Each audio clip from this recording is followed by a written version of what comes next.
Good morning. This is a new teaching that we're going to do on divine healing, and we're going to talk about how divine healing is presented to us in all throughout the scriptures, and we're going to focus today on Psalm 91, and we're going to talk about the how that even in this psalm here that Yahuah has promised healing or divine healing, or that he would fulfill his name as being Yahuah Rapha, our healer, through the scriptures here, if we meet the certain conditions that he lays out in this particular psalm.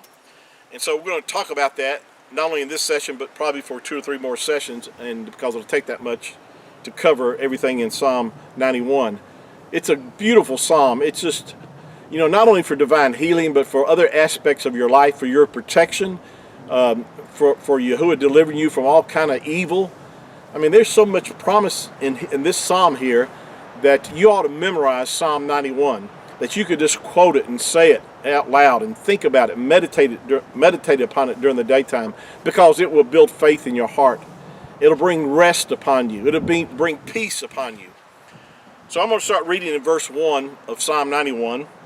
It says that he that dwells in the secret place of the Most High shall abide under the shadow of the Almighty. I will say of Yahuah. Now, your English translation would say Lord, but remember that Yahuah's name is there in the original text where you see the word Lord capitalized, and this is one particular instance where it is. I will say of Yahuah. See, you have to say something, and it gives you the name that you're to use. I will say of Yahuah. You're to use his name. Not a title, not an English word, Lord, that's been substituted for our Creator's name. That's very important that you understand this. His name appears right here in the original text, and it says, I will say of Yahuah, because he is the one and only Creator, and he's the only one that we call upon for salvation, as the scriptures declare. But it says, he is my refuge. Who he is referring back to Yahuah. He is my refuge and my fortress, my mighty one. The word God is used in your English translation, but it's my mighty one. It would be what it's talking about, but the Hebrew word is Elohim or Elohim. It's this is who he is. He's almighty. He is the almighty Creator. In him will I trust. See, a lot of people trust in a lot of things in their life. A lot of people trust in money. That's their God. That's who they trust. What they trust is how much money they have. And there's a lot of people trust in other things. There's nothing on this earth that's secure and that will bring you such confidence and assurance than knowing the Creator and knowing his name. Yeah, knowing his name is important, because there's many, quote, gods out there that people call upon, but there's only one true Creator, and his name is Yahuah. And if you know him, and you know his name, and you call upon his name, he's made certain promises to you and I that he will fulfill if you believe that. So let me continue reading. It says, surely. Now, he's speaking forth here. He says, surely, absolutely, positively, he shall deliver me from the snare of the fowler and from the noisome pestilence. He shall cover me with his feathers, and under his wings shall I trust. Now notice this. His truth shall be my shield and buckler.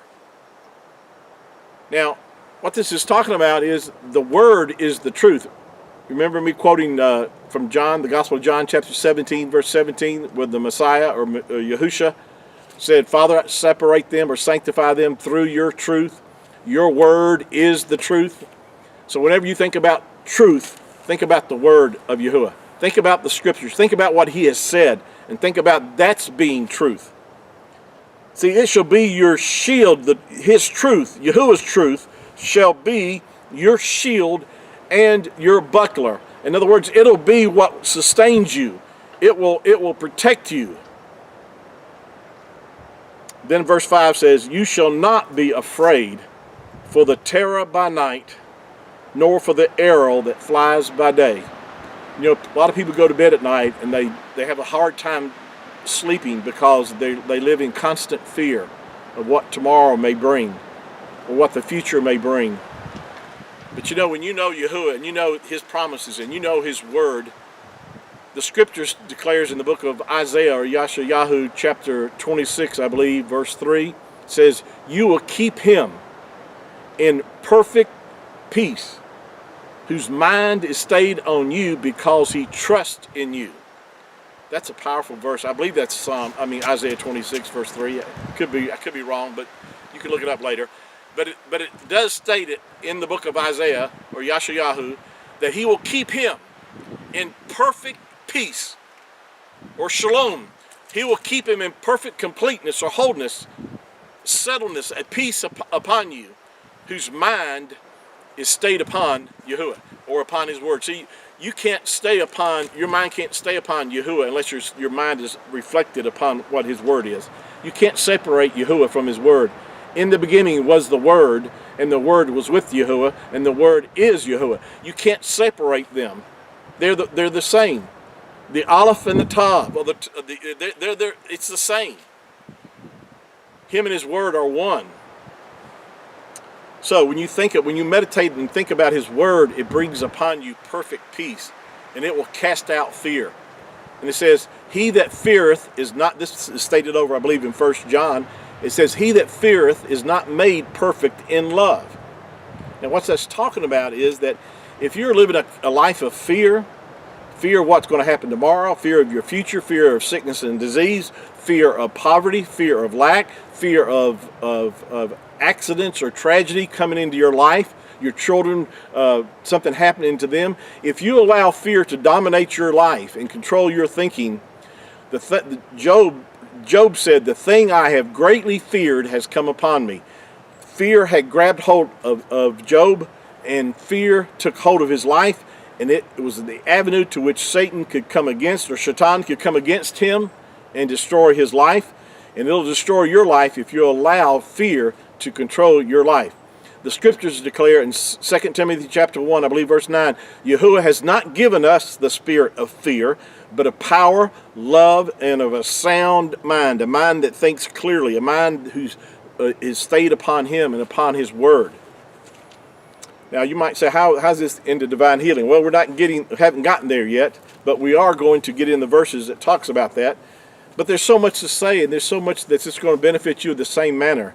So that's why I'm just going through these verses, verse by verse, and expounding upon the truth that's in these verses here. So we'll get back into, we got, like I said, at least 2 or 3 more sessions on this in Psalm 91. I want to encourage you to watch the rest of these, share these with others, put it on Facebook. If you're not a subscriber to my YouTube channel, please subscribe to it, and you'll be notified of when we do updates. And just continue to let me know if you're being ministered to, and if you are, share it with others. I love you. Yahuah loves you. He wants you well. He wants you whole. And I just praise him and thank him for all that he's done for me and what he's doing in your life as well. Have a great day. See you next time. Shalom.